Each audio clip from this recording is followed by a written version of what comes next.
The shorter your sleep, the shorter your life.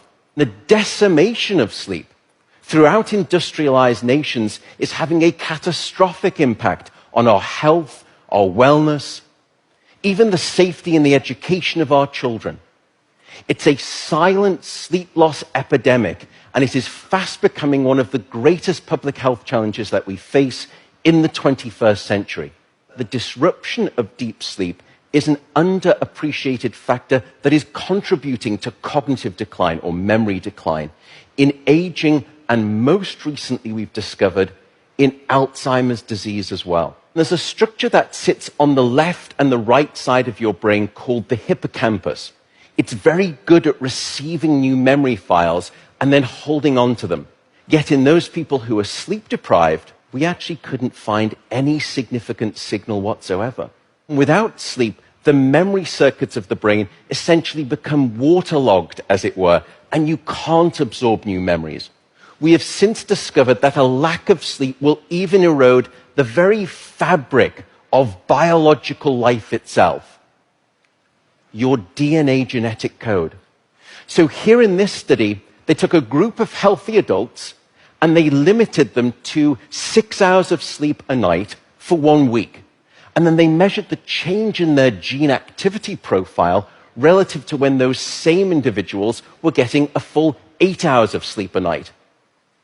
And there were two critical findings. First, a sizable and significant 711 genes were distorted in their activity, caused by a lack of sleep.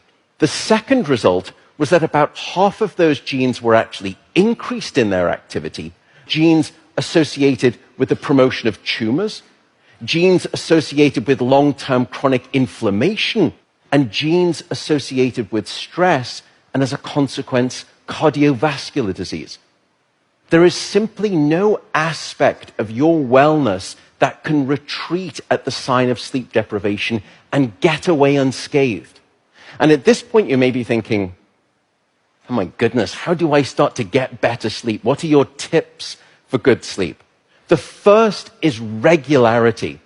Go to bed at the same time, wake up at the same time, no matter whether it's the weekday or the weekend. Regularity is king, and it will anchor your sleep and improve the quantity and the quality of that sleep. The second is keep it cool. Your body needs to drop its core temperature by about 2 to 3 degrees Fahrenheit to initiate sleep and then to stay asleep. And it's the reason you will always find it easier to fall asleep in a room that's too cold than too hot. So aim for a bedroom temperature of around 65 degrees or about 18 degrees Celsius. That's going to be optimal for the sleep of most people. Sleep, unfortunately, is not an optional lifestyle luxury. Sleep is a non-negotiable biological necessity. It is your life support system. And with that soapbox rant over, I will simply say good night, good luck, and above all, I do hope you sleep well.